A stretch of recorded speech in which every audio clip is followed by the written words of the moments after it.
Hi, ഞാൻ നിങ്ങളുടെ സുജയാണ്. നമ്മുടെ ബിഗ് ബോസിന്റെ ഫിനാലെ എല്ലാം കഴിഞ്ഞ് ഞാനിങ്ങനെ വീട്ടിലെത്തി ഫോണിലെല്ലാം നോക്കിയിരിക്കുകയായിരുന്നു. ഒന്ന് രണ്ട് വീഡിയോസ് ഞാൻ കണ്ടു. അതിനെപ്പറ്റി ഞാൻ സംസാരിക്കാൻ വേണ്ടിയിട്ടാണ് ഞാനിവിടെ വെക്കുന്നുണ്ട്. എനിക്ക് കിട്ടേണ്ട കപ്പായിരുന്നു, ജിൻഡോയ്ക്ക് യോഗ്യതയില്ല, മാധ്യമങ്ങൾക്ക് മുന്നിൽ അമർഷത്തോടെ സിജോ.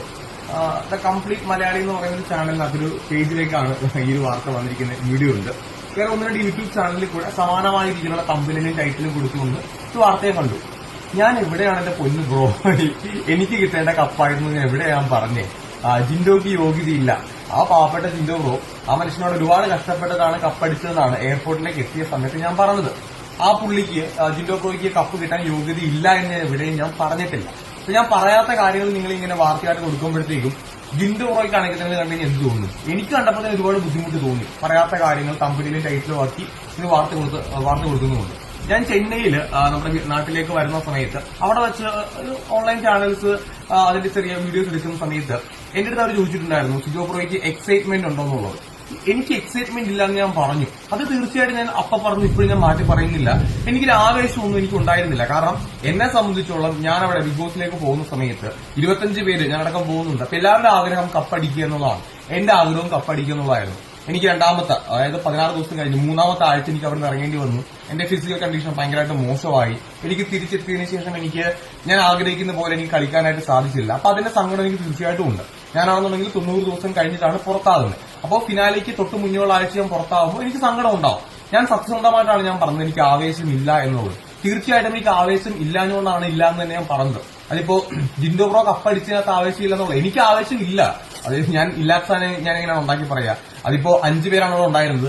ആ 5 പേരിൽ ആര് കപ്പടിച്ചാലും എനിക്ക് ഒരുപാട് അമിത ആവേശമൊന്നും ഉണ്ടാകാൻ പോകുന്നില്ല. കാരണം എന്റെ മനസ്സിൽ ആഗ്രഹം എനിക്ക് പാതി വഴിയിൽ ഉപേക്ഷിക്കേണ്ടി വന്ന അല്ലെങ്കിൽ കൃത്യമായിട്ട് കളിക്കാൻ പറ്റാതിരുന്ന ഒരാളാണ്. പിന്നെ PR-ന്റെ കാര്യം ഞാൻ പറഞ്ഞത്, തീർച്ചയായിട്ടും PR-നെ പറ്റി അപ്പൊ ഞാൻ പറഞ്ഞ വാദം ഇപ്പോഴും ഞാൻ പറയുന്നു. അത് ടോപ്പ് 5 5 പേര് PR കൊടുത്തു എന്ന് മാത്രമല്ല ഞാൻ പറഞ്ഞത്.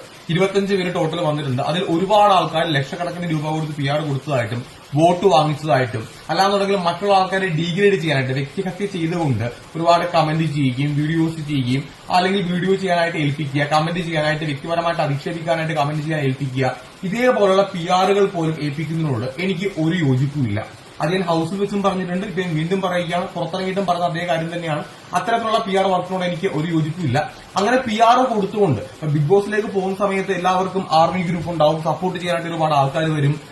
അതൊക്കെ സ്വാഭാവികമാണ്. കമന്റ് സെക്ഷനിനകത്തൊക്കെ ജയ് വിളിക്കുകയും ആർപ്പുളിക്കുകയൊക്കെ ചെയ്യും.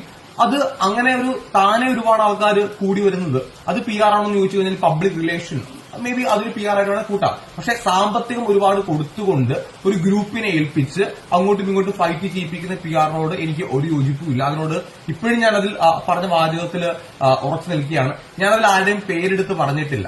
അവിടെയും കുറെ ആൾക്കാർ ജിൻഡോ ബ്രോയുടെ പേരെടുത്തുകൊണ്ടാണ് ജിൻഡോ ബ്രോ കപ്പടിച്ചപ്പോഴത്തേക്കും സിജോ ബ്രോയ്ക്ക് അസൂയ അങ്ങനെ ഇങ്ങനെയൊക്കെ നമ്മൾ ഇല്ലാത്ത കാര്യങ്ങൾ ഉണ്ടാക്കി പറയുമ്പോഴത്തേക്കും എനിക്കും അതിനകത്ത് ഒരുപാട് ബുദ്ധിമുട്ട് തോന്നും. കാര്യങ്ങൾ വളച്ചൊടിക്കുമ്പോഴത്തേക്കും നമുക്കത് കാണുമ്പോൾ നമുക്കത് ഇഷ്ടപ്പെടില്ല. ഇപ്പോ എനിക്കറിയാം സോഷ്യൽ മീഡിയയുടെ രീതി എനിക്ക് നന്നായിട്ട് അറിയാം. കാരണം ഞാൻ സോഷ്യൽ മീഡിയയിൽ ഉള്ള ഒരാളാണ്. നമ്മളിപ്പോ വ്യൂസ് കിട്ടാൻ വേണ്ടി തമ്പനിയിലും ടൈറ്റിലിനകത്തൊക്കെ നമ്മൾ അട്രാക്റ്റീവ് ആയിട്ടുള്ള വാചകങ്ങളെല്ലാം ഉൾപ്പെടുത്താറുണ്ട്. പക്ഷേ നമ്മൾ പറയാത്ത വാചകങ്ങൾ, നമ്മൾ മനസ്സിൽ പോലും കരുതാത്ത വാചകങ്ങൾ നിങ്ങൾ ഉൾപ്പെടുത്തുമ്പോഴത്തേക്കും നമുക്കത് ബുദ്ധിമുട്ടാവും. 25 പേരാണ് ഞങ്ങൾ എല്ലാവരും കൂടെ ഈ ഹൌസിൽ ഉണ്ടായിരുന്നത്. അപ്പോ 25 പേരിൽ ആരെപ്പറ്റി ഇങ്ങനെ വാചകങ്ങൾ പറഞ്ഞാൽ ഉള്ള കാര്യങ്ങൾ നിങ്ങൾ പറഞ്ഞു. ഞാൻ പറഞ്ഞിട്ടുള്ള വാചകങ്ങൾ അതേപോലെ നിങ്ങൾ കൊടുത്തു, അതിനകത്ത് എനിക്കൊരു കുഴപ്പമില്ല. പക്ഷെ ഇല്ലാത്ത വാചകങ്ങൾ കൊടുക്കരുത്. അതിനോട് എനിക്ക് വിയോജിപ്പ് മാത്രമേ ഉള്ളൂ. ഞാൻ പറഞ്ഞ കാര്യങ്ങളിനകത്തൊന്നും ഇപ്പോഴും ഞാൻ തിരുത്തുന്നില്ല. എനിക്ക് അപ്പോ എക്സൈറ്റ്മെന്റ്, തീർച്ചയായിട്ടും എനിക്ക് എക്സൈറ്റ്മെന്റ് ഇല്ലാഞ്ഞുകൊണ്ടാണ് ഇല്ലാഞ്ഞെന്ന് പറഞ്ഞത്. ജിൻഡോ ബ്രോ കപ്പടിച്ചതിനോട് എനിക്ക് അതിനിപ്പം ആ മനുഷ്യൻ ഒരുപാട് കഷ്ടപ്പെട്ട് കപ്പടിച്ചെന്നുള്ള അപ്പോഴും ഞാൻ പറഞ്ഞിട്ടുള്ളതാണ്. അതിലെനിക്ക് സന്തോഷമുള്ളൂ. ഞാൻ ജിൻഡോ ബ്രോയുടെ മുറിയിൽ ഞാൻ പുള്ളിനെ കണ്ടതാണ്. ഞാൻ ഇപ്പോഴും പുള്ളിക്ക് മെസ്സേജ് അയച്ചിട്ടുണ്ടായിരുന്നു. പുള്ളി മെസ്സേജ് കണ്ടിട്ടില്ല. അപ്പോ പറയാത്ത കാര്യങ്ങൾ നിങ്ങൾ വളച്ചൊടിച്ച് വാർത്ത കൊടുക്കരുത്. അതിനോട് എനിക്ക് ബുദ്ധിമുട്ടുണ്ട്. അത് ഞാൻ ഒരു പരാതിയല്ല ഞാൻ പറയുന്നത്, നമുക്ക് ഹേർട്ട് ചെയ്യും. ആ കാര്യമാണ് ഞാൻ പറയുന്നത്. Okay, by.